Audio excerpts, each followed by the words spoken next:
Hey everybody, welcome to another episode of Unboxing Photography with Jim and Ricky. Today's conversation will be about unboxing the obvious. So looking beyond the obvious, I came up with this subject theme concept. I was watching another one of Tatiana Hopper's YouTube videos, and the latest I watched was Ernst Haas, another one of those great photographers who I like to think is like really underrated, kind of, right? People kind of, from my opinion at least, they don't really pay too much because I don't know what I'm trying to say as far as an He actual hasn't he word. hasn't he hasn't had his soul lighter moment, let's say. But Boom. that's I guess that's again that's great why Tatiana does that. But like there's some amazing books Hmm. right off the top of my head from Ernst Haas. Like one is there's one called I think it's Abstract. It's Abstraction. book Abstractions, yeah. That's a great book that he just put together, which kind of is a good example of kind of what this subject of this talk we're going to have is about. It's just like finding abstraction in kind of everyday things. There's another one with him in the West, in the American Hmm. West, and that came out I think like 2 years ago. And then there's another one of interviews with him, which has his kind of philosophy about photography and working with people and all that stuff. And so those are all really, really great. But, I everybody's a lot of artists seem to have kind of like their moment. You're right. I don't think that he's somebody that you see like a lot of people dropping in the feeds. Like I'll see on my feed, like people be like, take a picture of a girl through a window and it's a little Hmm. foggy and she's got a yellow dress on or something. Be like, oh, here's my soul lighter photograph or whatever. And you don't really ever see anybody dropping like, oh, here's my Ernst Haas Yeah. moment. But that's all right. I mean, if you look at his work, and we've talked about it before on this, is um, there's a lot in photographic history. There's a lot of people who've done like amazing things, and the cool thing about it is when you find out about these people and go back, you go like, oh, like I thought Yeah. only this person did that, or only I thought, and then you see what Haas did with color. And if you're a fan of Soul Lighter, like you have to check out Ernst Haas. Like there's no question. Like you have to know the two of those guys. I definitely agree. The weird thing about that, going back to what you're saying, I definitely 100% agree with he hasn't had the Sal Lighter moment, right? So unboxing that part, if you actually look at his photos, I see a lot of today's influence from that particular style that he focuses on. And I want to say, for me personally, it's kind of like very provokish Japanese era, but with like a hint of the Americanism. Yeah, Lots of yeah. I colors, mean, lots of motion, yeah, out of focus, soft focus. But then, if you also study, he actually plays on color just as good as a Sal Leiter, William Eggleston, another great photographer. But yeah, looking beyond the obvious, that one really resonated with me. So I'd really like to see what we're going to come up with for this one. yeah. Well, I mean, kind of. I think both of those photographers. I mean, it's a good way to kind of segue into what we're talking about because if you look at a lot of the stuff of Ernst Haas, if he takes pictures of taxi cabs or something, what he's doing is as he's walking along with his camera, he's seeing a piece of something.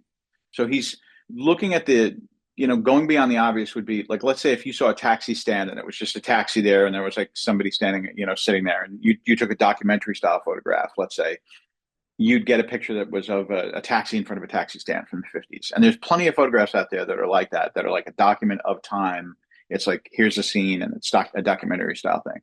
What he did, and I think what Saul Leiter did also, or what he definitely did also, was to look at the relationship of the colors in that scene and the Yeah. shapes and the depth of field, and would take segments of those pictures or would move their frame to draw your eye to something that would like almost like deconstruct what the photograph actually was and turn it into something completely different, like decontextualize where it was coming from.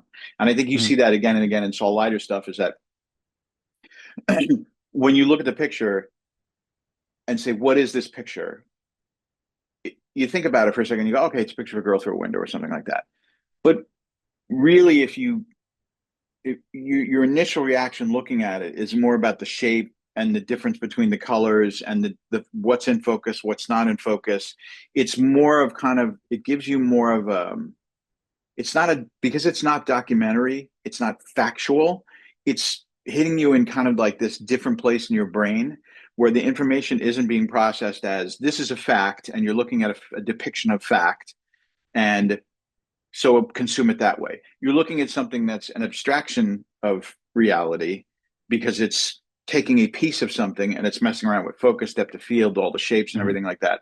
So your brain's going like, what am I looking at? And that happens a lot, obviously, in painting also. Yeah. But so your reaction to it, your brain is going like, well, wait a second, what am I looking at here? And you're trying to interpret something, and it's a little bit, challenging. And the thing about those two guys is I think that they took that to an art, to where they certainly both could do documentary style photography and depictions of pure reality, but being able to kind of decontextualize things, the thing that's great about their work is, and especially what's great about some of the stuff with Haas's color work. Like I think there's a famous picture of him that he took in like Las Vegas or something, and he must have used a really long lens because it kind of compresses all these signs, and there's all these like rectangular shapes and colors, and they're all like stacked on top of each other.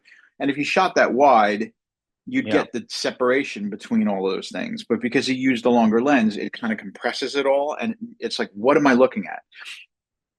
And I think it's a really nice kind of example of what we're talking about, which is you Mhm. can look at things and say, this is a taxi stand. Or you can look at it and say, let me mess around with the fact that there's a guy that's wearing a hat and he's slightly above the taxi and he's got a little bit of red shirt and the taxi's bright yellow and his hat is white. And let me position the frame so that I'm decontextualizing this segment of the image from reality. And all that you're seeing is kind of the difference between the red, the yellow, and the white. And then it becomes that instead of a picture of someone in front of a taxi. Yes. So I definitely agree. There, um, one of the things you mentioned was how his subject is secondary, and that was actually something that they brought up, that he focuses his primary focus in his images was emotion and mood, and then the subject is actually secondary. So you got to put up together like all of these elements when you see the image before you actually dissect what the subject is. I mean, a lot of times it's obvious what the the subject is, but you got to really look beyond it. Again, looking beyond the obvious. So another thing I do want to share with was a quote that he said that was quoted in the Tatiana Hopper video. So shout out to her. I like to watch her because it's like YouTube University for me, right? It's one of the most beneficial channels on YouTube, and I think that whatever she needs to continue. Anywho, the quote is, "I am not interested in shooting new things. I am interested to see things new." Yeah. So I think this is very important as photographers, just the subject of seeing things new, right? So I was having a conversation with someone earlier and they were sending me pictures of their local town. And I was like, oh, wow, that's like a dream city, right? And then, for you, like you're used to New York, so nothing spectacular about New York. And same can be said for anyone who lives anywhere for a long time. I've had people that I've shot, done photos in Tokyo with, that whenever they shot with me, they're like, walking with you and seeing how you see the city, I see it differently, and it's really making me appreciate why I'm here now, right? So you got to see things differently. I kind of explained that, and looking beyond the obvious, I think, is the starting point, right? So, what have you not seen from your town? Like, what have you seen, but how do you see it differently? Okay, well, being in New York, there's like a lot of really obvious stuff here that people want to go see. Like Paul Reed was in town a few weeks ago teaching a course that I helped him put together. He did, did a New York street photography thing, and he was really impressed. He stayed right off Times Square, and he's like, "Wow, Times Square!" And as a New Yorker, like I wouldn't touch Times Square with a 10-foot pole, but that's my problem. It reminds me of like there's this photographer, this woman who's a really good street photographer, and we were kind of talking somewhere, and I think maybe we were in Washington Square Park back when I used to shoot there once in a while, and we were talking about something, and I mentioned 14th Street, Union Square, because there was something going on up at Union Square, and she go like, "Oh, I never shoot up at Union Square; it's too cliche." And I said, "Okay," and I thought about that for a little while, and I'm like, you know, it's only cliche if you shoot the way that everybody else is shot there. Because Mm, there's like a farmer's market in Union Square on the weekends, right? And there's all these vegetables there. And you could bring a macro lens and go into Union Square and shoot abstract pictures of vegetables like Edward Weston style, except in color or something like that. And, you know, you could come back with a whole series of photographs of weird looking vegetables and no one would have the slightest fucking idea that you took it in Union Square. So the thing is that when you tell yourself things like that, you're limiting yourself creatively. You're buying into bullshit, dogmatic garbage, and what you're really kind of saying is that I could read that sentence. No knock to this person. I'm not going to say who it was, obviously, but what you have to kind of realize that what you're doing is you're telling yourself, I'm not enough of an artist to mm, go into anywhere and extract something. You know, like there's this scene in The Departed where Jack Nicholson is talking to Leonardo DiCaprio, and he's like, um, it's like when I think he's eating some lobster, and then like his assistant takes like a human hand out of the freezer in like a bag, and Leonardo DiCaprio is like, "Holy shit, it's like a human hand," and and so Nicholson says, it's like John Lennon said, I'm an artist. You can give me a fucking tuba, and I'll get you something out of it. If you're an artist, if someone puts you anywhere, you should be able to get something out of it. It doesn't matter what the location is. And it reminds me, like I went to the Met, which is not my favorite museum in New York because it's got a lot of like, I mean, it has a great impressionist art section, and there's always amazing things there. But I don't like kind of traditional paintings of like religious figures, guys on horseback, shit like that. It's just not my thing. Not that that's all that the Met is, but there's a lot of that kind of stuff there. So I was in the kind of abstract area, and I was looking at a Rothko painting, and a lot of people are like, I don't get it. It's just like a little some orange and then some black under it or something, like. And I'm looking at it and trying to absorb it and talking about listening to this person who's giving a lecture and talking about how it's supposed to make you feel and you're supposed to stare at it for a couple of minutes and then the colors start kind of interacting with each other and it starts to move and all this other shit. And I was looking at it and digging it and stuff. And again, when you look at it initially, it's just some orange, black underneath some orange. Like, mm, whatever. Okay, I don't get it. Why is this in a museum? Why is this worth $25 million or whatever it's worth? But I'm absorbing it. And then I walked into a different part of the museum, and there was a big stone like wall sculpture of like a horse walking. And I was just like looking at it. I had my MP, and I was like, oh, I wonder if I could take a picture of this. And I'm like, okay, how can I make this picture have a different energy than just being a documentation of the fact of a horse on the wall, this stone sculpture? And there were tour groups walking past the horse. So it was pretty dark inside. I had 50 ISO film in the camera, and I just set my shutter speed at like 15th, a quarter of a second, I think, or something like that, and held really, really still and took a photograph. And so what happened is you had these, and I exposed for the white sculpture, and the people were kind of in shadow. So they're just these black figures moving past the horse, and they're smeared because they're moving. And I'm holding the camera really still, and I'm focused on this. The frame was the horse. So you get this picture that's just like these blurry kind of black figures walking in front of this horse, and it looks like some weird funeral scene or what. It's totally decontextualized from what it was.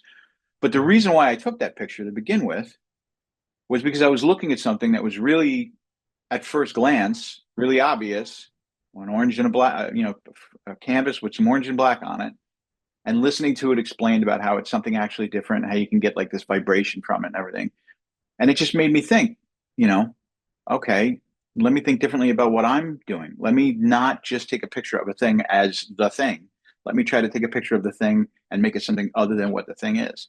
So these two things, the Union Square thing and the museum thing, I think are part of the same conversation or the same point I'm trying to make, which is just that you don't need to tell yourself that anything is anything other than what you want it to be. Yeah. You could take a picture of the most beautiful woman in the world and make your camera settings and make her look like a hideous monster. And it might be the coolest picture anybody ever took of her, you know? Um, or you could take a picture of the sunset and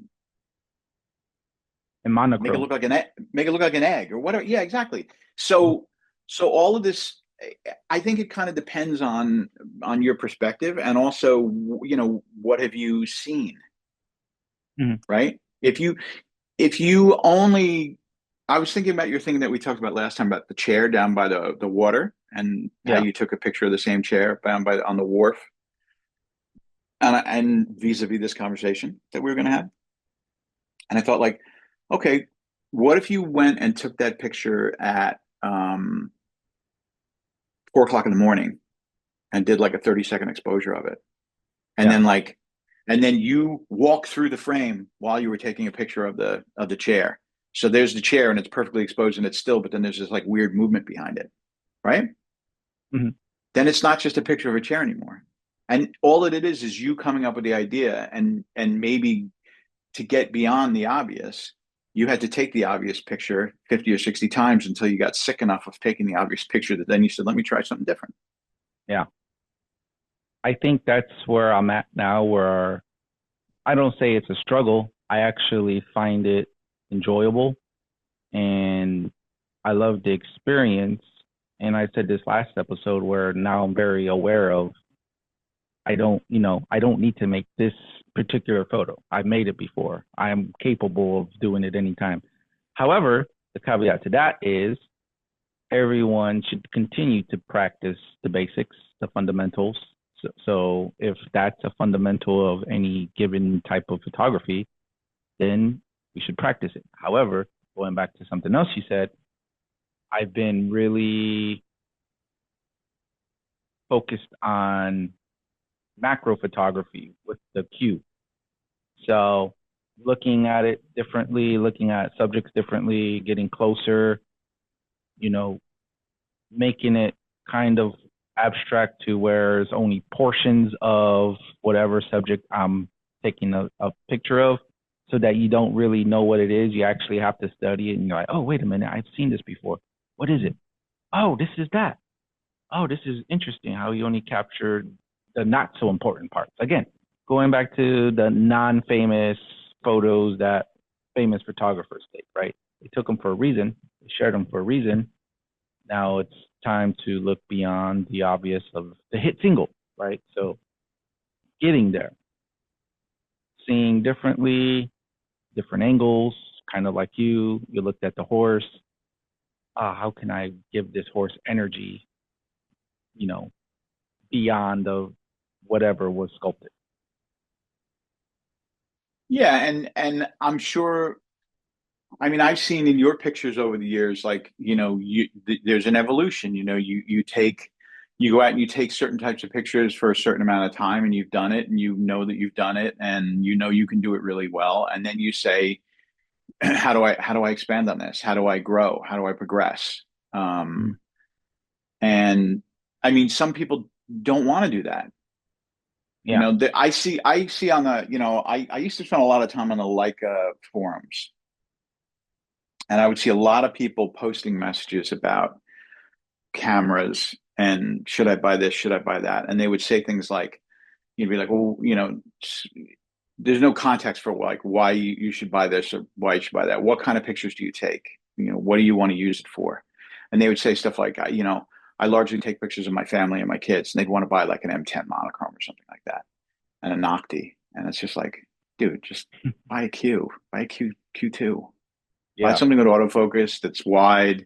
It has some depth of field latitude that, easy to shoot. Like if you're going to try to focus a Nocti wide open on a rangefinder with a toddler, but that's the question. Like sometimes we want these things because we just want these things, and we just want to take normal pictures, and it isn't necessarily. And there may be some people listening to this who are in the context of a Leica adjacent podcast. You can't ignore the fact that Leica is like it's a shiny thing, it's an aspirational thing. People might want these things just because they want to just find out what they're about, and they want to have the joy of owning them and owning something that's really nice. And maybe there's some level of status, and whether you look for external approval for that or whether it's just something that hits a spot for you, that's cool. But or might be that your motivations, who knows? But it's totally fine to not want to grow as an artist. If anyone who doesn't want to grow as an artist and who just cares about what Oberworth is putting out this week probably isn't watching this video right now. It probably clicked off after the first fucking Yeah. 5 seconds of that. And I Box. definitely appreciate anybody, I'm sure you do too, who listens to what we're talking about and who sticks with these things and who finds any value in it. But I think that's a portion of the audience, and clearly looking at YouTube and what's popular on YouTube in terms of what gets the most views is, gear reviews and things like that, and all these controversial kind of clickbaity type subjects. I'm I know that the practice is important, and these questions are important to a portion of the audience, but it's not the larger portion of the audience by any stroke of the word. So some people, there's a lot of value to a lot of people in not looking beyond the obvious, Yeah. you know, Really and quick, that's I anyway. want to say, don't mean to interrupt you. The No, production no, no, value interrupt me, on this please, please interrupt me. is, nah, I like building off of your conversations. So really quick, I'm very aware that the production value in this is next to none. As you can see, this is just a Zoom video. And other than that, I clip and I entered a little intro segment. I think this video, the intended purpose is to not be perfect. I think the content that we're putting in here outweighs the benefits of me going and investing 100K in lighting and the world's greatest, you know, video solutions that record my video and your video at the same time from a central hub in southern India. I don't know. I think the information is what's needed more. It's kind of like a film MP from the 1950s versus a new M10P or M11P because that's where they're at now. So yeah, just stick with us. Hope, hopefully, I mean, hopefully people find value in what we're talking about. And obviously you're in Tokyo, I'm in New York, and you do all the work, you do all the editing and all the recording, and everything. I just show up and just run my mouth. So That's thank the you hard part. for providing me a platform. Oh, I don't think so. I don't think so. But anyway, hopefully, yeah, whoever's here, thank you. We appreciate you. And Yeah. we appreciate you listening to this. And that's not to say that at some point we might, I might not get a better mic, or we might, or get a better screen background or something like that. But anyway, we'll work on it. I will we'll say work on as it. long as I reach one person, just one, then my job is done, right? If one person is happy with whatever we have released, then hey, our job is accomplished, mission accomplished. Yeah, it's funny. I noticed on Substack that I do an audio podcast on Substack that it's really just it'll be like I call it encountering photography in New York City, and it's just because when you're going out, there's so many things that end up being kind of relevant to photography adjacent, whatever, like going and seeing an art exhibit, and then how that will then, if like I just talked about a minute ago, like how that affects a picture I take or something like that. And so I'll just ramble for like half an hour, and I noticed that there's a few people who listen to it religiously, and then will ask me specific questions about things that I said, or say like, yeah, I feel the same way or whatever.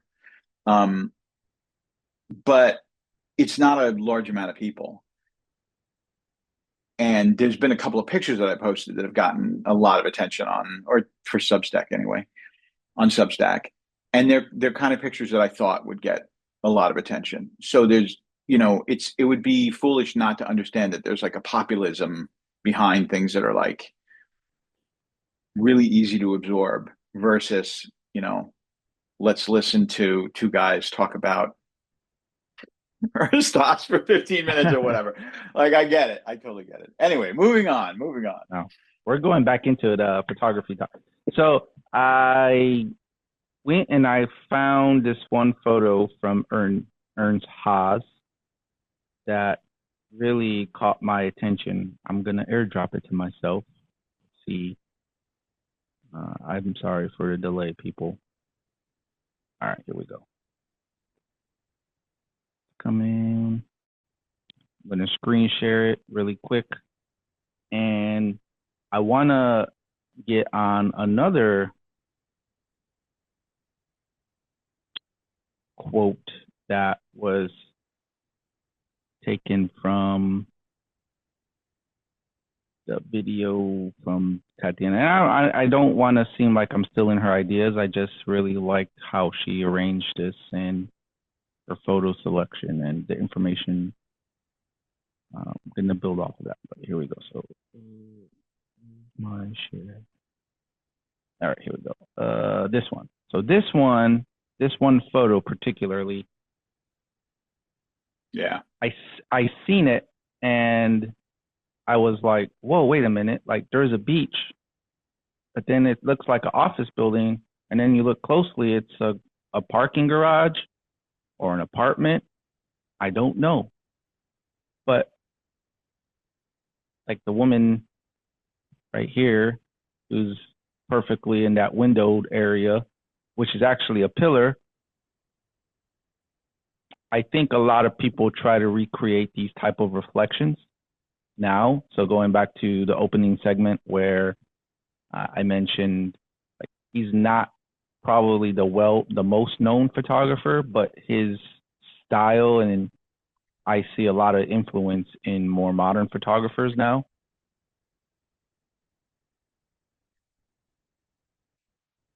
Well, I mean, I guess. I mean, I mean, what's cool about this picture in a lot of different ways, but I think the thing is, if you look at it from a compositional standpoint, oh, you took it off screen. Yeah. If you look at it from a compositional standpoint, and anybody listening to the podcast, I guess maybe drop a link to it in the show notes or whatever.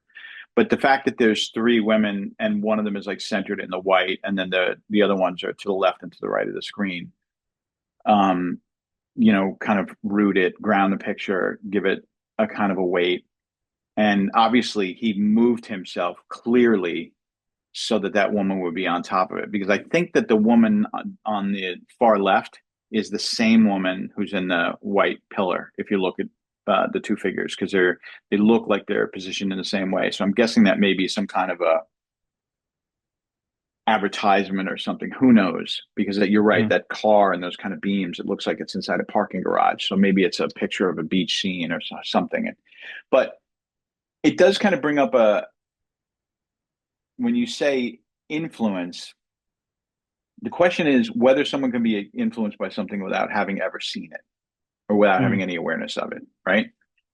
And we've acknowledged it. Like not a lot of people know Ernst Haas, but a lot of the ideas that he explored in his work in the 50s and earlier and later, um, people are there's a lot of work being done these days that you look at his stuff and you go like, oh, this is kind of Ernst Haas. And I think that what happens is people end up being influenced by things without even knowing, like, oh, somebody did this in the 50s. And so since he did this and might have been one of the first people to do it, there have been a lot of people who've done it since then. And I've seen all the derivative work, but I've never seen the original thing.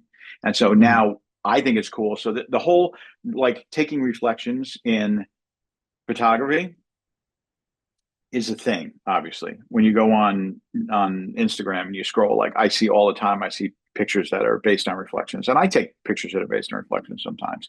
And it's cool because it can do like that layer. It's a cheap way to get the layering thing going, right? Yeah. Like if you want to do the Alex Webb thing, but like you're not going to go sit in a barber shop in India or Cuba for like 8 hours to wait till the light's right and wait till the right thing people walk in the frame. And I highly doubt that with his photographs that he's taking like one frame. He probably took a lot of frames to get those pictures. But that said, he waits for like 8 hours to get a picture, or however long it is to get that picture. The re, because the layering, you have to wait for all these kind of things to happen all at the same time. You have to wait for that, to That use a moment. hackney term, that decisive moment, right? For all that stuff to kind of happen in that. But with the reflections, you're getting that layering and that depth in a kind of a cheap way because you're dealing with two planes of focus, and there's stuff that's happening behind the window, and there's stuff that's happening in front of the window that's being so you're getting all this like layering and stuff. So it's kind of a cheap way to make the photograph interesting. Yeah. But what the difference is if you look at his picture again, if you look at his composition, I don't know if you can call it back up on the screen again or not, but if you look at his composition, let's talk about his picture for a second. Here we go. Okay. The only thing that I don't like about this picture, and it's literally the only thing, is the Hmm. shoulder or the shape on the right hand side, lower right hand side of the frame. And I'm sure he was aware of that. And the reason, yeah, and the reason now you could crop that out by bringing the frame over and down and making it 4x6, but then you'd lose the geometry of the tile, the light tiles on the top of the ceiling. Yep. So basically the frame is what the frame is, but that one particular portion of the frame is the only thing in the frame that to me could be not in the frame and would make the frame better. But look at the three women. I mean, in a way, he's kind of balancing the right side of the frame is a little bit weak because there's nothing there, right? If you kind of put your hand the pillar that's on the far right and you were to cut it right there and go straight up, it's a stronger frame, right? Because that last pillar to the right of the woman on the right with the white purse, if you were to stop the picture right there and cut off that part that's on the right side of the frame, it would be better balanced because you'd have a woman in the center, the left, and to the right. So, but maybe I'm sure to the left of that woman on the far left, maybe if he went over a little bit in the frame, there's something there that he needed to cut out of the frame. So he had to make a Mm. compositional decision about, where do I want to, where am I going to have the extra in the frame? How Yeah. am I going to position my body? And I'm going to have to make some kind of a compromise. And I actually think if you look at it, that's a car on the right hand side because you can see the bumper and you can see the outline of the car like Oh yeah, right that is there. a I'm car. like, what? It is a Yeah. car. So Cadillac. it kind of like bothers me less now that I realize that it's a car. Um, but even so, if you just look at how he clearly positioned that one woman in the center, in the middle of that light, that shaft of light, because that kind Mm. of like grounds the picture. That's what gives the picture its kind of foundation. But talk about looking beyond the obvious. And he didn't just put the camera up and say, "Oh, look, a reflection." He absolutely moved his body and moved his camera to get those Yeah. women in kind of towards the upper part of the lower portion of the frame, so they're almost in the middle of the frame, their heads are in the middle of the frame, the white lights on the top contrast the black part of the bottom of the frame. Yeah. You've got the bars of white in the middle of the frame, I mean, and then the beach. It's really brilliantly composed. And just because you're pointing a window at your camera at a window in a city, at a maybe that cliche picture of the girl behind the in the coffee shop, on her laptop or looking out the window that we see everybody take again and again. Back to what I said earlier about that photographer saying that Union Square photographs are cliche. You could make a picture of the girl in the coffee shop through the window look not cliche if you're an artist about it, which is what he did Yeah. in this. It's not that we, it's not that we look at, like we talked about last time, like that Fan Ho picture with somebody in a diagonal. And then we do the exact same thing. Yeah. And that's just doing the obvious. You could do that and then say, how do I make this different? How do I take that initial idea and how do I make it different? Yeah. So but first of all, I think you have to know who did this before me, right? I think that's important. I think there's a lot of stuff I'm gonna unpack it as we go. First, I've mentioned it before in a podcast I've done years ago. I'm not sure if you've seen the movie Focus. Is it Focus? With Will Smith. They're hustlers. There's this whole scene. Okay. I said YouTube the one scene where they're at the football stadium, right? They make this really large bet and it's amazing. He ultimately ends up winning this bet for like millions of dollars, but for him to win the bet, it took him a course of weeks, and I think maybe even a month. I forgot the timeline off the top of my head. But at the end of the scene, they kind of recap it, right? The person is like, oh, how did you do that? Like, how did you even know? And then he explains it. It's like the human mind picks up on these subtle clues, hints. They're there. Someone is feeding us this information. So we probably took a glimpse at something and it's recorded in our mind, in our memory bank, right? So it's possible someone has seen something along their path, their journey, just for a brief split of a second, right? And then it just lives with them forever. And then they see it now subconsciously, and then they go and create that. Next thing I want to say, a lot of your Ralph Gibson came out when you were talking about the frame. Oh, should have cropped this one. Maybe he did crop it. Maybe this was the best crop. But I want to say that this photo was taken on film many decades ago with optical viewfinder, which is hard to do for a reflection shot. Yeah. It's very faint, and sometimes these types of reflections where the subjects are layered so perfectly are not the easiest to see with a optical viewfinder. And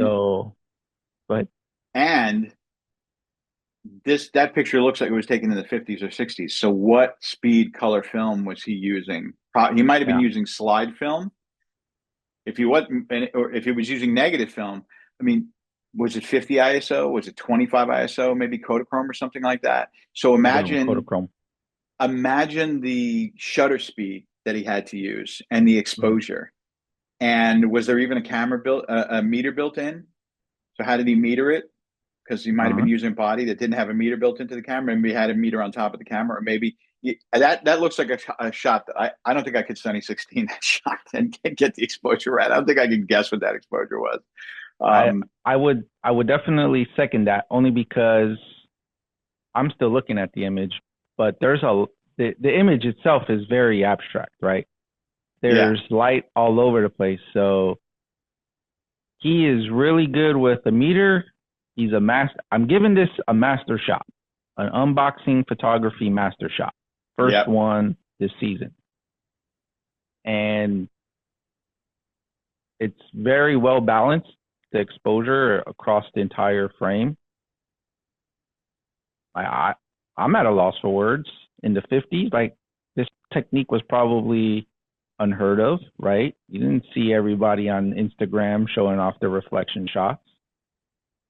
Yeah, and if you think about it, we shot on slide. I mean, you had to get the exposure right, or there was no Yeah, picture, right? And how 99.9% accuracy with slide film. so how is he getting the white beam and the woman in the white beam not blown out, but then getting shadow detail in that picture? I mean, it's brilliant metering that the way that he did it. And it's funny. When I hear people talk about how make this point about how black and white is harder, blah blah blah blah blah blah blah. Oh, it's harder to shoot black and white. Black and white is so easy to shoot compared to something like this. Like this is so monumentally much more difficult than shooting any black and white photograph you would ever shoot because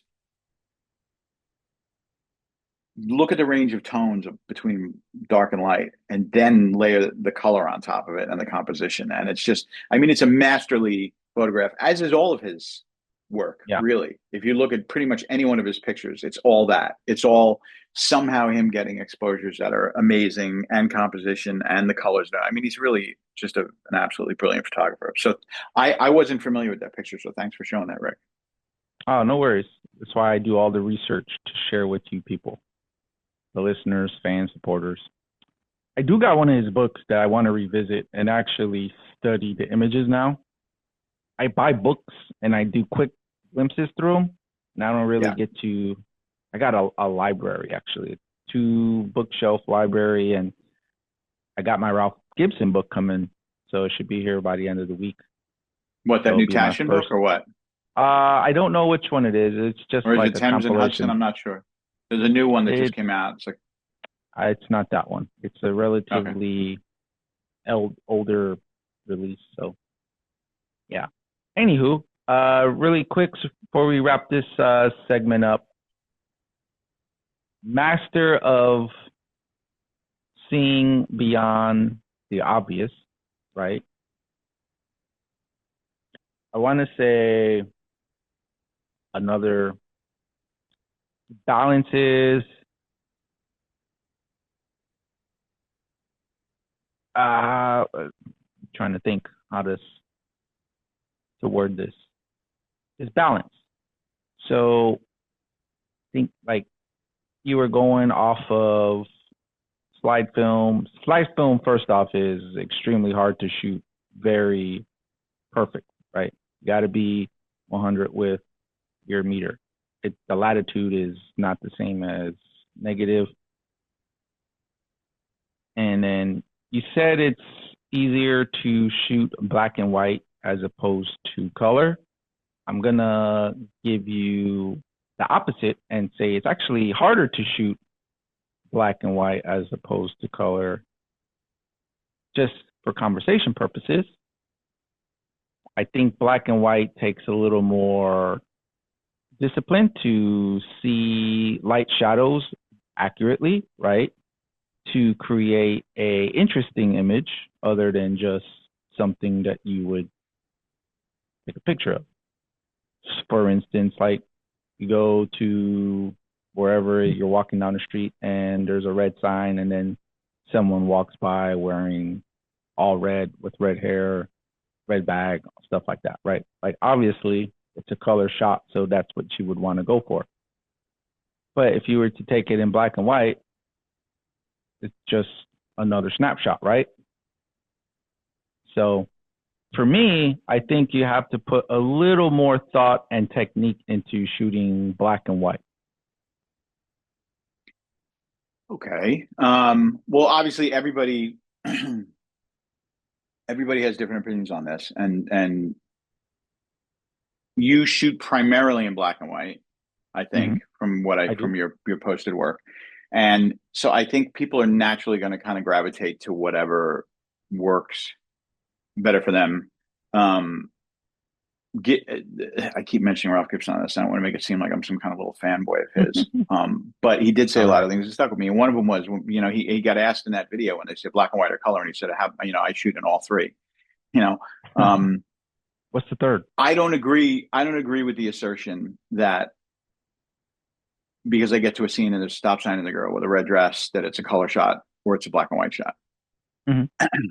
um, if I'm shooting in color, and this is the problem with digital photography. when you load a roll of film in a film camera, the stock is what the stock is. When you are shooting digital, you can decide, am I going to convert this to color later, or convert this to black and white later, or whatever. So if you make a determination when you get it back, oh, actually the shapes look more interesting. And I think if I crush the blacks, this becomes more about shapes. Blah blah blah blah blah. The reason why people shoot monochrome cameras, I think, is because it's more like the film thing, where you're saying to yourself, okay, I'm going to make this about contrast. I'm going to make this about shapes, which is what you do in black and white. It's about tones and it's about shapes, Mm. right? And once you think that way and you go out with that intention and you're looking for those things, then you're attuned to shooting in that manner. And a photograph of a girl in front of a red sign wearing a red dress could just be about her movement or about the shape of the light that she's walking into. I don't go like, oh, I can't take this because I have black and white and she's walking in front of a stop sign. I Mm. just look for different things. The reason why I think color is infinitely more difficult to do than to work effectively with in black and white is I still have all the considerations of shape and tone in a photograph and composition in a photograph. That doesn't change whether or not it's color or black and white, right? But black and white is an abstract of reality.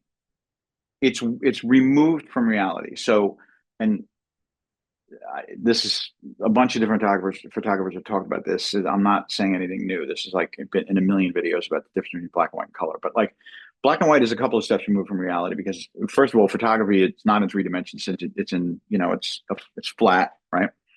Mm. So you're already like it's not reality because it's a photograph, but then you're also extracting color from it. So different things in the image, shapes, light, contrast, tones, all these other kind of things in black and white work well because you're kind of deconstructing reality, and black and white further deconstructs it. So it covers up a lot of mistakes. It elevates things that you might not have even intended to elevate in the photograph. Oh, that shape looks cooler. Oh, the way she's emerging from darkness, blah, blah, blah, blah, blah. Sometimes black and white just gives you a good picture. Oh, black and white just looks great. It hits me. It's got this emotional thing to it. Mm. Color, to do all of that and then say, okay, now let me bring it closer to reality and make it effective and balance composition and tone and shapes and light and dark and everything. And then also put the palette on top of it and have those colors somehow elevate all of that as opposed to detracting from it because it's closer to reality and because you're going to be looking at it and saying, okay, does the color add something to this? Makes it way harder Mm. for me because I've got to justify the color. And I don't have to do that in black and white. And an easy way to justify the color is to say, wow, that girl's got a red hat on, or that girl's got an umbrella, and a yellow umbrella and a red hat. So I'm going to make this picture that. So all that Yeah. becomes is really about the color red and yellow. And a lot of people will take photographs and hashtag Soul Lighter because it's got like two colors and whatever. And they don't think anything about the composition at all. It's just like, oh, Mm. I'll take a picture of a girl in a yellow dress and a red umbrella through a foggy window, and that's Saul Leiter. And you know what? It's like I want to leave like a fucking bitchy comment when people post stuff like that because it's like, go look at his work, look at the entirety of the frame. It's Right. not just about two little splashes of color in a blurry window. Where is it in the frame? What else is going on in the frame? What's the context of that in the frame versus everything else? And that's where the art comes out. And to be effective in color, and Saul Leiter is a good example of it because I have a book of his early work, which is all black and white, and he's still brilliant in black and white. But there's something about the black and white that's just like it's got that moodiness, it's got that timelessness, it's got all the stuff that black and white makes us feel emotionally connected to. But then when he brings the work into color, it really changes it, and he does it in a way that's successful in a way that very few people are working with color. Yeah. And the lesson to me with that is that like it's really easy to be a good photographer in black and white because black and white helps you because it's divorced from reality. Go and make really, really good work, lots of really, really good work in color. Work only in color for a year and then come back and then tell me how much harder black and white is in color. It's not. Color, I think, and again, just my opinion, and you have a different Mm, opinion, but to take effective photographs that are not about the obvious, girl in a red shirt, mm, guy on a white horse wearing a blue jacket, the ocean, the trees. yeah. I Take a want picture of a to, forest in black and white, and it's like, oh, it's this moody forest. Then take a picture in portrait, and it's like, it just looks bullshit, like a bullshit Instagram picture. It's harder to make a good picture in color, right? I, Think about it. I, I see in portrait colors. Anyone who could dissect what I mean, message me and I'll tell you if you're right or wrong. Anyways, I I know what you mean. I know what I you mean. wanna, I wanna revisit something you said and pose a argument just for the sake of the podcast. This isn't really me disagreeing with you personally. I like what you said where it was the colors and reality, right? Yeah. Trying to make the color match the reality. If you're trying to recreate the reality, does the color actually matter in that instance? I never said that you're trying to recreate reality. What I said is you're working one step closer to reality because you're dealing with color and the world is color. Okay. So you have to deal with it because you're Mm-hmm. shooting in color. So if I take a picture of a shoe in black and white and I can make that look like the moodiest fucking shoe that ever came out of a cobbler's hands, uh, Yeah. or out of a factory in China somewhere. Um, but if I do it in color, it's like, oh, it's a picture of a shoe because it looks like a shoe because it's in Yeah. color. How do I make the color, because I'm not abstracting it? Your Mm-hmm. audit. There's no one that can argue away the point that making an image in black and white is an abstraction of reality because the world is not in black and white. That is a fucking unassailable fact. We don't live in black and white, right? I can disprove So, you. okay, go ahead. Colorblind people. Okay, but that's them. Ah, That's the way they see it. The world is not black and white. There, you're and right. colorblind people are still seeing color, right? Some color, So, but not but all. this is the thing. It is an abstraction of reality. It's Mm-hmm. like if everything was red Yeah. and you were shooting everything in red, it would be an abstraction of reality. Yeah. Aerochrome is an abstraction of reality, right? If you want to talk about Mm-hmm. film stocks, I mean, in a White leaf. way, some of the stocks that we use are abstractions of reality. Like I've been shooting with Loma 100, and I've also been shooting expired old Kodak film, and it does something that is not a depiction of what the actual scene is. It's putting something there that is not there. That is what black and white does also. So if you're taking an image of something that has color content in it, are you going to make a decision to make it a depiction of reality, or are you going to enhance, or are you going to focus on something about the color of that particular scene that brings it towards that abstraction that we've been talking about in Haas's work or in Saul Leiter's work, where it's like it isn't just a picture of a cab stand, it's about the yellow, but how do you make, and the shapes, as opposed to it being about, you know, Ansel Adams and the zone Yeah. system. I think a lot So of so going to your point, and now this is me agreeing with you. Kind of the same reason why Joel Meyerowitz switched from black and white to color, right? It was because he wanted that reality portion. He also did exercises where he had two cameras and he didn't know which one was which. So he had one camera with black and white film and one camera with color film. yeah, And I believe he mentioned they're identical, right? So he did it intentionally to not know which camera had what. And he would take the same identical photo with both cameras just to see how much of a difference they would. yeah. Well, he's a good example. If you look at his photograph of the guy who's knocked out on the street, and Paris. you know the one I'm talking about, right? Yeah, Yep. My favorite which one is is. one of his most famous photographs, right? And isn't there a guy with like, a worker with like a hammer or something in the picture, I think, or Yeah, something? right in There's front some, of him. yeah. And then so you look at the picture and you go like, did that guy just hit the guy with the hammer, Or is that guy helping him? Is he hurting him? Did he just knock this guy out? Are the people, people are walking by that some are concerned, some like don't look like they care. But because it's in color, you look at it and you're looking at it and kind of almost in this kind of documentary way, like it's it's weird. You're like, what's going on here? Because it's in color, so it feels kind of like real life because it's in color, and he's not using color in a way that's making you go, oh, look at the blue of that guy's shirt. It's just color, it's a depiction of reality, but it's a surreal image. If it was in black and white, it would I think it would have a different feel to it. It would be less unsettling as a picture in black and white because it would just kind of look like a historical picture of some guy passed out on the street. Whereas because it's in color, it feels a little bit more contemporary. It feels closer to reality. And you're like, why is this guy knocked out? Did someone knock this guy out? What's going on with this? So Mhm. it's a little bit, odd.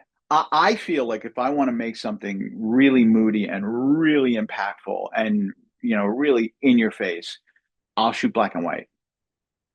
Because if you look at Helmut Newton or Peter Lindbergh or Anton Corbin, or like Corbin shot in color and he shoots in black and white. But like, I think that you look at all the Helmut Newton stuff that's in black and white, and there's just something that's just punchy and startling about it because it's just the contrast, the deep blacks, and like these kind of weird, perverse kind of scenes, and it just looks it just looks strange. And a lot of his stuff, I think if it was in color, it would just look like porno, you know. Hey, seriously, it's like naked Yeah. women like with a dog leash in their mouth or something like that. It gets like Spinal Tap, Smell the Glove type cheesiness. But if it's in black and white, there's something about it that makes it a little bit more artful.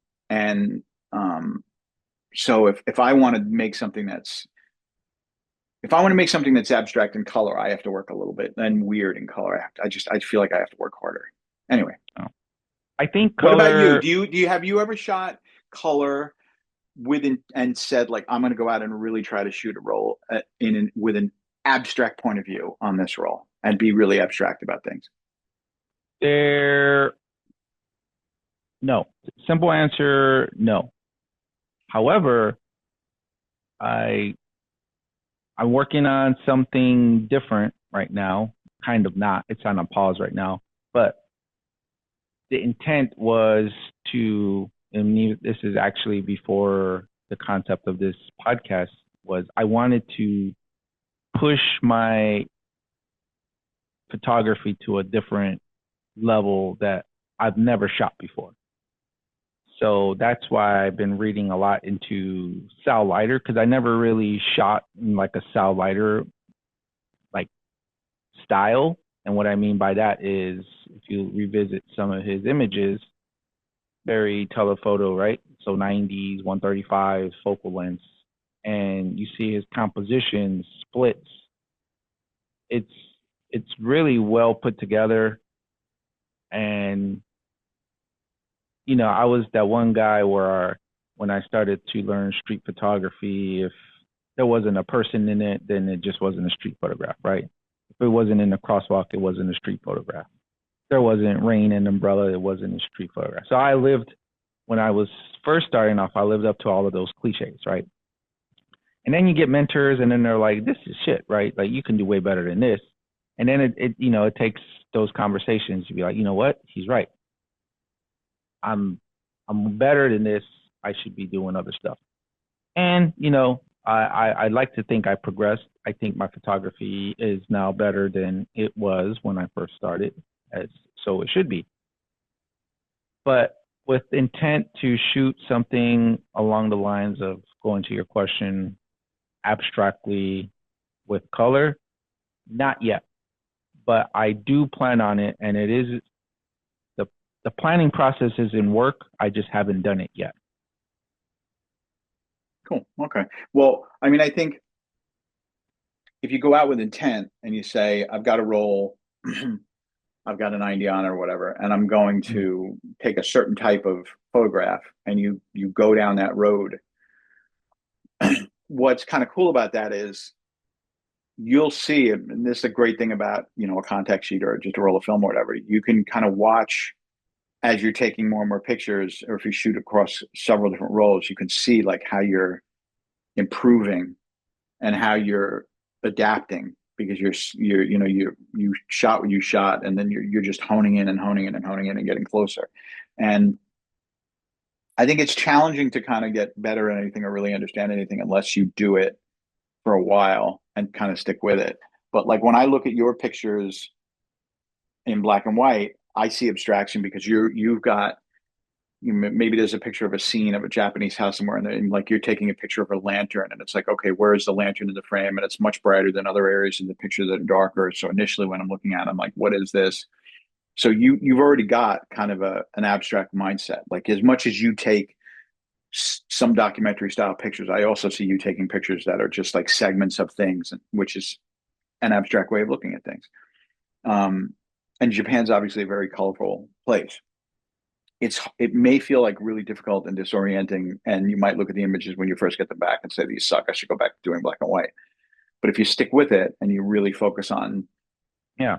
doing the color thing, you'll start to notice after a while. And that's why, like on my feed, I'll go back and forth between posting a ton of black and white stuff because I'll get into this black and white head, and I only want to shoot Mhm. black and white. I'm like, why do I shoot anything other than Triax and Orta? Well, like, well, and maybe Yeah. FP5. Like I should just shoot all that. Fuck this color stuff. Portrait's too much money. Blah blah blah blah blah. And then I'll have some color film sitting around, and I'll be like, I got to get rid of this roll, and I'll go and I'll take some color pictures, and I'll come back and I'll be I love like, you know color. what? I need to shoot more color. Yeah, yeah, exactly. And it's just kind of the way that it is. I will say whenever I shoot color film, it is with intent, right? I don't know what I'm going to shoot, but I know I want to shoot color film. So what I can honestly say is I've never shot a color roll of film and said to myself, I should have shot this in black and white. One, because I know I have the capability of shooting black and white film once that roll comes out. So I've never had a feeling of, man, this would look better if it was taken on black and white. That being said, whenever I do load a roll of color film, I know it's color because I don't shoot it too often, right? And then I do, I'm purposely looking for stuff with colors. If that makes sense. No, it totally makes sense. And this gets back to this whole subject that we've been talking about is going beyond the obvious. Like you can break the rules and do something different and just say, you know what, I'm going to go on a morning walk today. And I never shoot color. All my work's in black and white. But when I go on my morning walks, I'm going to bring this camera and it's always going to be loaded with color. And I'm always going to take at least 2 pictures. I'm going to try to I go on a walk every morning. So I'm going to try to finish this roll in 2 weeks or something like that. And then just see what you have when you're done. All this kind of, I keep using this word like dogmatic, but there's all these like rules of like, people say I have to be this kind of photographer, or that kind of photographer, shoot this, shoot that, call myself this, call myself that. And all those things are really limiting. And it's like this collective mindset, and it's just fucking stupid. It's just like, it doesn't matter, man. It's not like we're Coke and we decided to come out with new Coke and everyone should shove your Coke new Coke up Zero. your ass. Yeah, exactly. It's like, we can change the fucking formula. Like no one's gonna give a shit if Ricky goes out and shoots color for 2 months and then comes back and says, here's all the color shit that I did. And the thing is, the color stuff can then inform what you do in black and white. Or you might find that you're a different type of color, a different type of photographer when you're shooting color. Like it's Yeah. it's different. I went out last week, this past week, and I had a roll of Loma 100 loaded in my MP, and I had a 21 on the camera. I brought my 50 with me too, but I dropped my kid off, and I was like, I'm gonna go out to Long Island City because it's just right across the water, and like it's an industrial kind of area, a lot of it, although they're building it up and putting a lot of residential. But I'm like, I'm just gonna go out to Long Island City and see. There's a lot of good graffiti. Let me see. I'm gonna try to finish this roll. And the way that I got out of the subway and I walked like right into this big power station that's along the water, and it has these big stacks and stuff. And the picture you shared Mhm. on your Yeah. feed, there's like some kind of a building, like a hotel. It's like green and white and red, and then the smokestacks are like white and red. And so I'm just walking in the street, and if I'm looking all around the street, there's like it's an area where there's a ton of like auto body shops, car repair places. It's not an attractive or particularly abstract looking area at all, really. It's like really kind of industrial, but like in a kind of like down in the mouth, kind of a beat up kind of a way. And that's why it's never really been developed, because it's just nobody will want to live there. But now people just want affordable apartments, so they'll fucking live anywhere. Anyway, so I'm like walking along and I'm trying to think like, what am I going to do with this 21? And so I just was like, well, let me look up. Let me just look up. Let me point the camera up. Yeah. I don't need Always to point up. the camera down. And one of the pictures of my feed is like the 3 smokestacks and barbed wire. And it's like, and I took it like this, and that's reality. So I'm like, well, what if I just turn the picture on its side? And then the stacks are out this way and the barbed wire is a straight line up and down the middle of the picture. Who says I can't turn the picture to the left? Who says I Or can't point the picture up at the sky? you can fan ho with a square format and take a picture upside down. Yeah. We'll still have the same image, square format. Yeah. But I mean, the point is, there's no boundaries. Well, and also, free, again, just looking beyond the obvious. I was going to say, it's just free. someone could say, someone could say like, oh, I'm going to go out to Long Island City to take a picture, and people would have said like, oh, what are you going to take pictures of auto body shops, or what? Or are you going to go take pictures of like beat up buildings or something? And it's like, if you look at the pictures that I posted from there, like you wouldn't necessarily be able to say that those are predictable type of pictures. Now, I'm not saying they're great photographs at all. Mm-hmm. I'm just saying that like it's an example of being somewhere and saying, I don't have to point my picture here. I don't even have to take a photograph and then show that photograph with the orientation that it was when I took the original photograph. I can turn it on its side. I can do whatever the fuck I want to do. Yeah. And that's the most going beyond the obvious thing. Stop telling yourself what you can't do. Just fuck with it. Who cares? Just do something different. And then maybe you'll like it. Maybe you'll learn something, So to end this segment on that note, another quote from Ernst Haas, and it plays perfectly into the last statement you just made, was a photographer's best tool is their curiosity. Yeah. Right? It's not the camera, it's the curiosity. So yeah. Somehow this, and I guess it's because it's really a concept from him, I guess. But I think this was a really good segment into kind of focusing and pushing ourselves beyond what we're able to do. And aren't curious people the most interesting people you meet? Like the most boring people to me are like if I sit next to somebody and they just all they want to do is talk about like sports or something like that, I'm like I'm like, excuse me, and I just like go stand in the bathroom, like get out of there. Like when you meet people who are curious about the world, curious about travel, curious about food, curious about art, curious about what you do, I'll try that. Or yeah, sure, just people who are curious.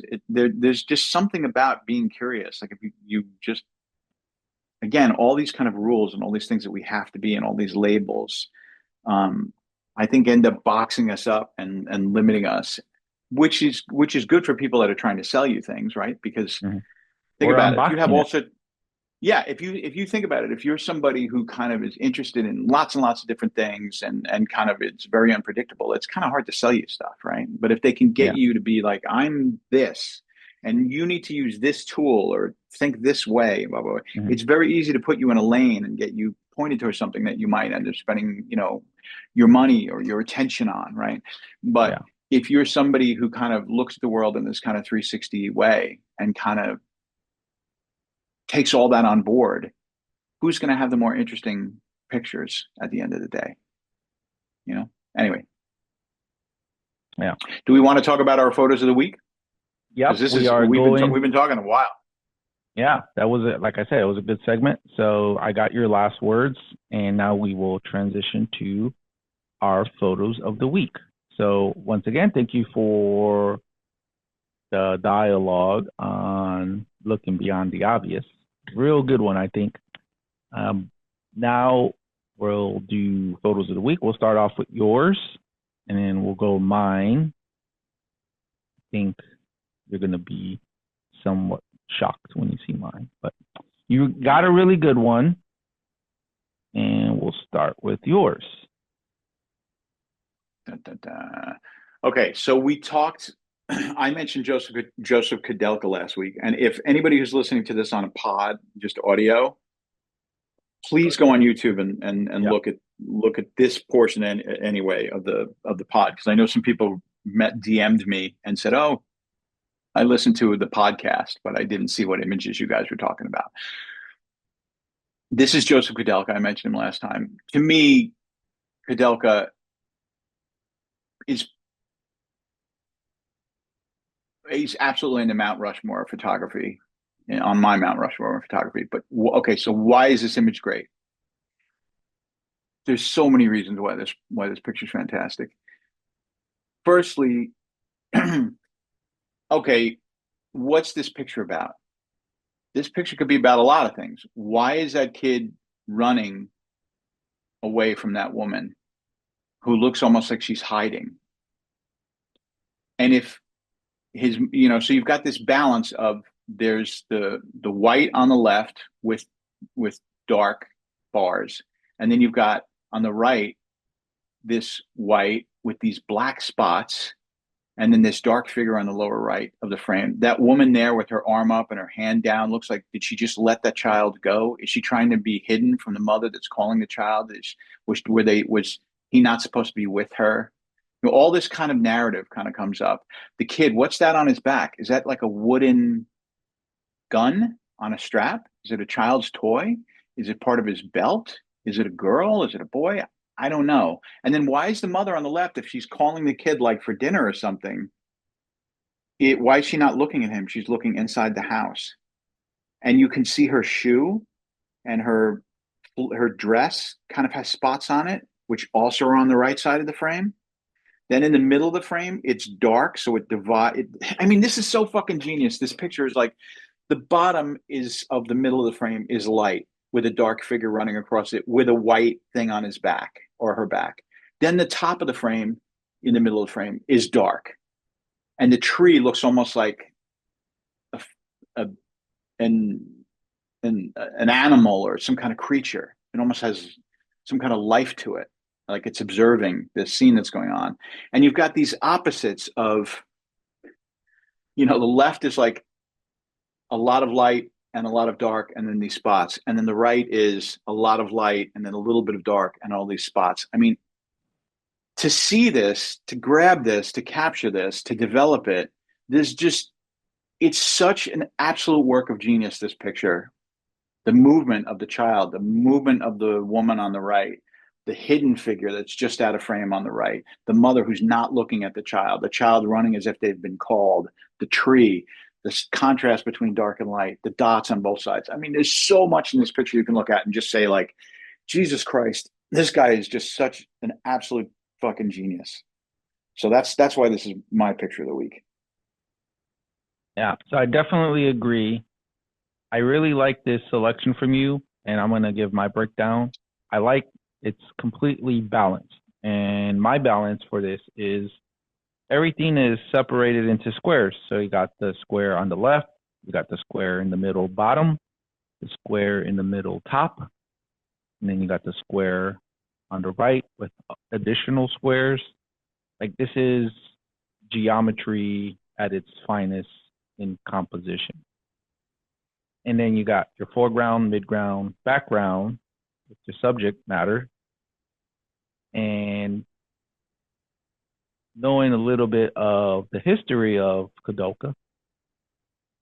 What I like to think is the white sticks on the kid's back is like a toy gun, right? When I was a kid, we used to do makeshift guns because we wanted to have machine guns like Rambo and shoot at our friends while we were playing war in the street. But this was probably real life war scenario. Going back to war photographers, Robert Capa, right? Actually, I think this might have been in his Gypsies series. I don't think he shot. I don't think this is war. I think this is maybe this might be him with the Gypsies. Romani Gypsies. Yeah, Ah, I think this might be Gypsies. I'm thinking possibly. I, I'll have to research more. But going back to my analysis, at least, that is why this is a great image. And I particularly like the placements of the hands, right? So you got two people on the right, and then you got the hands in the kid in the middle, and then the person on the left, you got no hand. So I think there's a balance across this whole frame. And this would have been a very different picture in color. Mm-hmm. It would have Would you had, I have think, a lot. wanted to see this in color? I don't think so. I mean, I think that this would have been there would have first of all, the contrast in this picture is making it a lot stronger. If you Mm-hmm. look at the blackness that the woman's emerging from, the figures on the lower right hand, the blackness in the middle of the frame and towards the top of the frame up on the left, where the house almost dissolved. It looks like in the haze or like smoke or something. Yeah, Um, this was clearly it, shot it on a Fujifilm GFX 100 RF.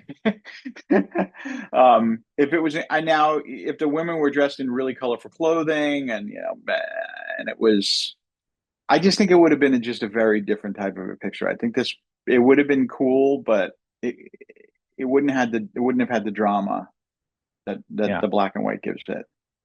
I think so.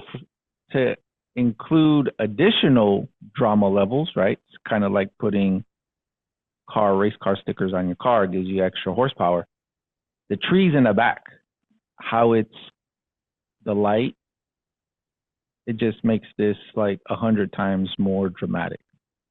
Yeah, and clearly this is for those of you who are like straight out of camera. This ain't straight out of camera. To get that woman's face on the right exposed against that white background and not have that go to black, and the woman in the doorway to have her hair be completely in black, but her face and her emerging from that blackness, but then still get the detail in the Mm. trees behind. There's a lot of dodging and burning in this photograph, clearly. Fujifilm Acros 100 all day, calling it, calling it. It's jokes, Well, by I the don't way. think they. I don't think he had Acros back in the 50s or 60s, but I could be wrong. I think this is probably something like This is probably something like Tri-X, Yeah. probably. But Either way, it great definitely image. has. Yeah, yeah. But yeah, I love this picture. I love this I picture. do I do think that it needs to remain in black and white, and it would be interesting to see what it would have looked like in color, but I think it is definitely an image that will stand the test of time in its current color configuration. Yeah, and definitely get Gypsies. It's like an X and Exiles are two books I that like want you to have get to have. Exiles. I think Exiles might be my next book. Yeah, a So great book. now I will share my photo of the week, and living up to the tradition of black and white, we have none other than one of the greats yet again from the same Yeah, photographer week after week. dude, So it's like you're pulling out the greatest hits of photography, man. You're like this is like this is speaking of Mount Rushmore of pictures. This would be on the Mount Rushmore of photographs, probably. I'll give you the same advice I give my young airmen in the military. You have the same resources that I have. I just use mine a little more differently. This is such a great pick, man. This is such an I amazing was picture. So I was really torn. I wanted to use the James Dean from Dennis stock. And the reason why I was kind of torn was because the last episode we were talking about cropping, and we mentioned it. Yeah. And while the James Dean from Dennis Stock is a timeless classic image, I ultimately went with this one for a couple different reasons. I have a it's not I don't know. I have this obsession with obsessions, right?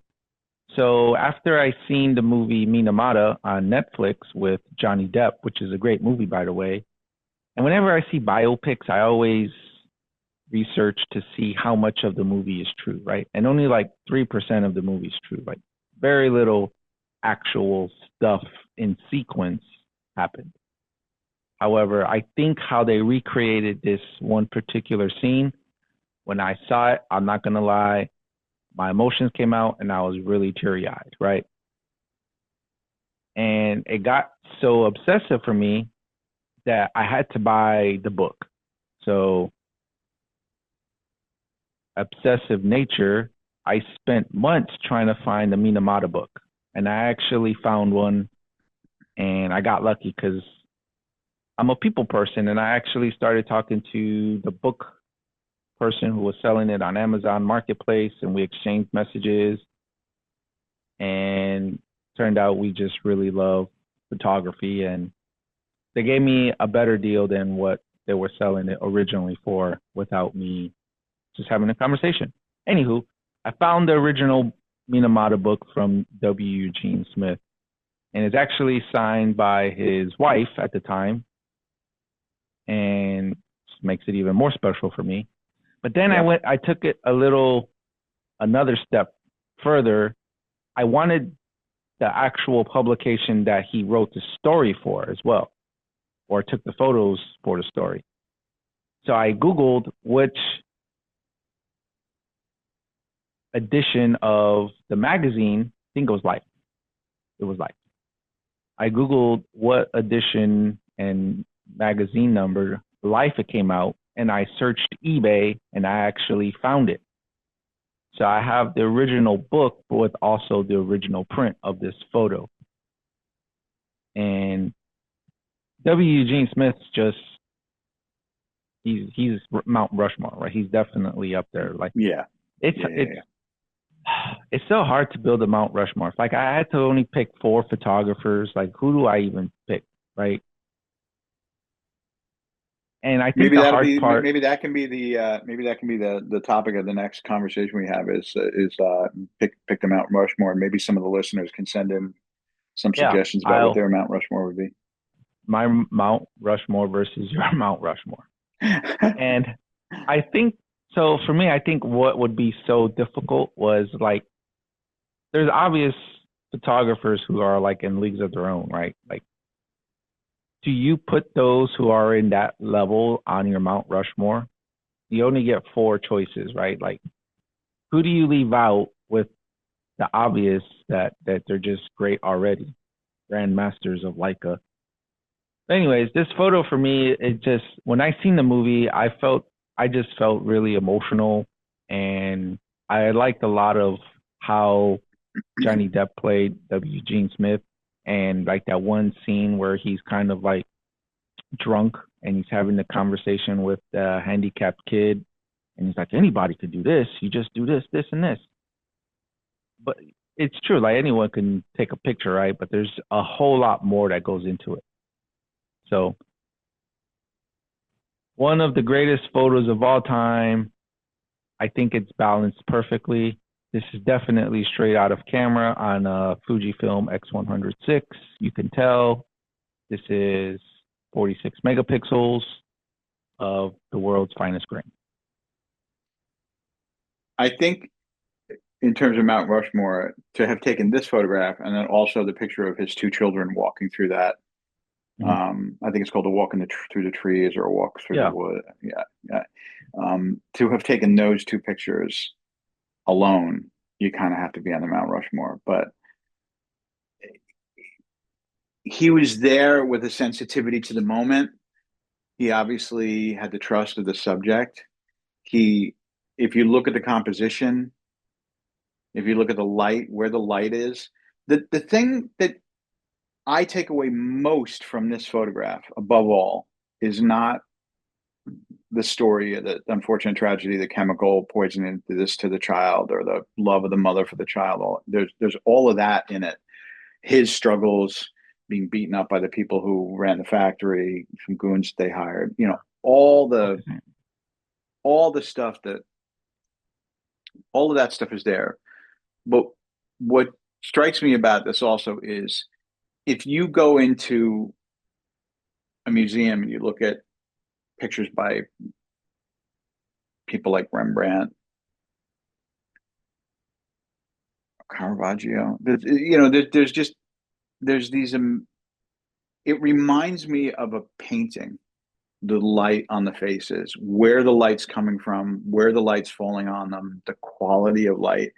This picture could look, I wouldn't say it would look exploitative, or it could look more disturbed. Certainly, I would never want to see this picture in color, but it, what he's done with the light and where he's put them in the frame and where the light is on them is like some of the best painting in the history of the world.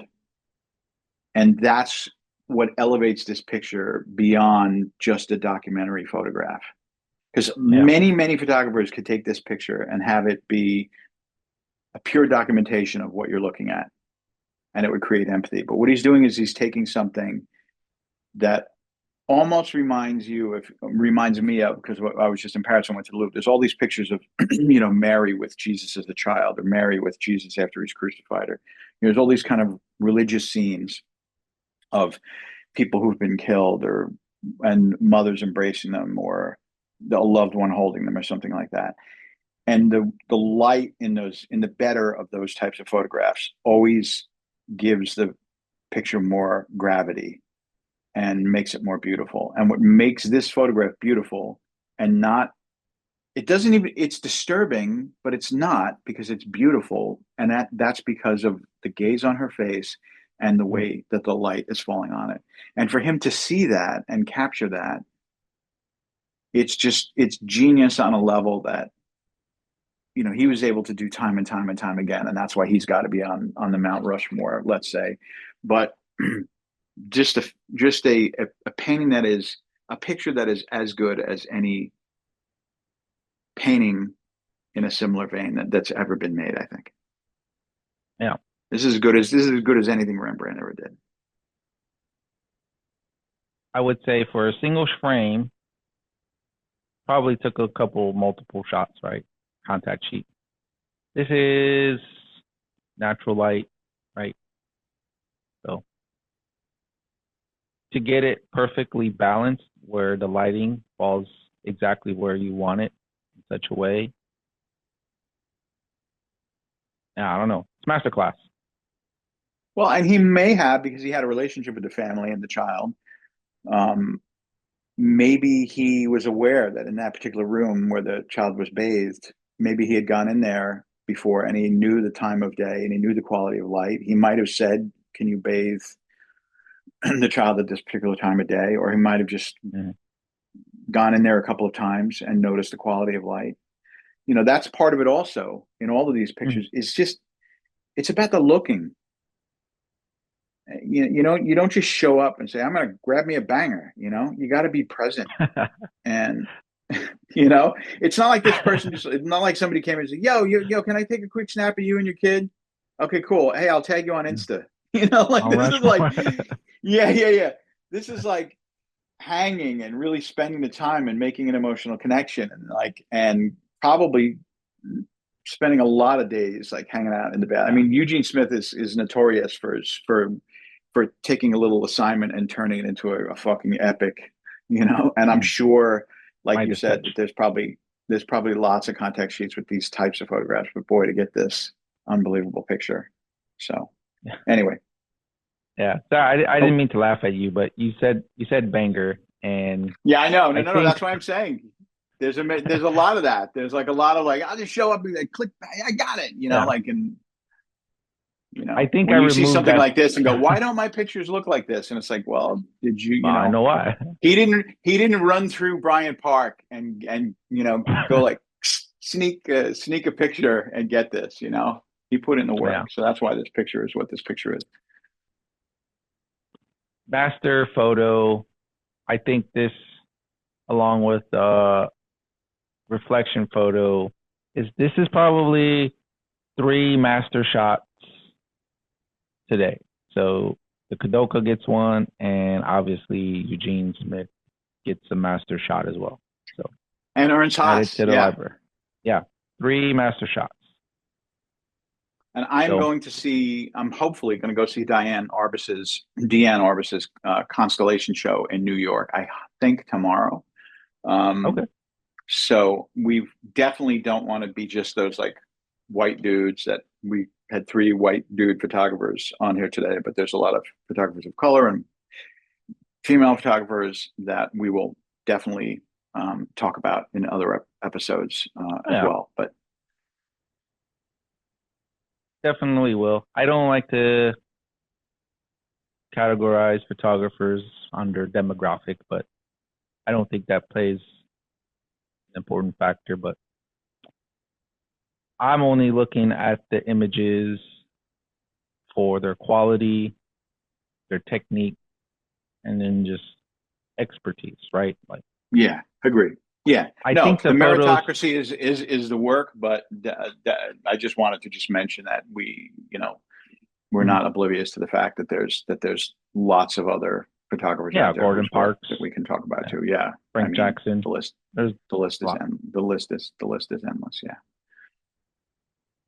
Good point. I Anyway, see what you're going at with that now. But anywho, any last words? We somehow miraculously hit an hour and a half on just a subject theme. A lot of good information, and got to see some good images as well. yep. The only thing I'm going to say is that I noticed that I have with wearing these AirPod Maxes and these glasses and being as bald and old as I am, that I have a disturbing similarity in appearance to the guy in Star Wars who was telling people how close the Death Star was to coming around the moon and being able to attack in Return of the Jedi, if you know what Yeah, I'm talking about. So I might need to I get different headphones. gotta get 30 the seconds. anyway. Thank you for the fans, listeners, and supporters who made it this far.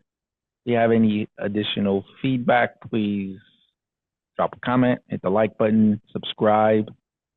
Me and Jim thoroughly, I hope Jim likes these. We've been doing them for the past month, but I'll plan on continue to work with him as my co-host and me as his co-host, and just have some good conversations about photography. Next week, I am looking forward to the Mount Rushmore. I'm going to switch it up on you. I'm going to come with people you probably were not expecting. So Okay. you got a whole week to find your photo of the week. And I promise my next one will not be from A.W. Eugene Smith, even though his work is great and amazing. I plan on switching it up and pulling the ace out of my sleeve. Ooh, the ace. Okay. Mm-hmm. All right. Yeah, maybe we have to come up with rules like you can't put Henry Cartier-Bresson on there. That Yeah, would be like we'll that come up that with that some would rules. be yeah, that'd be like, ooh, no Cartier-Bresson. Okay. I would like to also extend an open invitation that I'm willing to do if there's photographers out there who would like their images critiqued. I will say it's a good practice. Maybe you just want to get your work shown. Uh, yeah, let us know what you're expecting, and then maybe we should have a photo of the week from like an Instagram follower. I don't Yeah, know. if people want to submit, yeah, if submit, and then we'll just say like a bunch of people send us pictures, and this is our for the week, and talk about where we like it. I mean, I think it's important just to say, like, to anybody who listens to this again, and I try to say this at the end of every episode. It's like, I don't think I'm a great photographer. I don't think Yeah, I'm better than anybody else. I'm just learning, sharing. I have a perspective. It's my opinion. I don't consider myself to be any kind of a genius or better than anybody else. So all of this stuff is just us shooting the shit, and somebody out there might completely disagree with what we have to say. So if you send us a picture and you want some feedback on it, that will be caveat. Like, I'm not in MoMA. I'm just some fucking guy that lives in New York City who's Mm, got some opinions. So yeah. take it for what it's worth. I That's don't it. have a book deal. But thank you. Yeah. Yeah. Even if you did, I mean, there's plenty of people at book deals who I don't think are all that, and there's plenty of people who don't, who I think are great. Right. So, You need a you book know, deal. I think we'll probably record a small little caption that, this is just the thought views of the photographer. We'll get something and with some kind of production value as we progress. disclaimer. Yeah, disclaimer, exactly.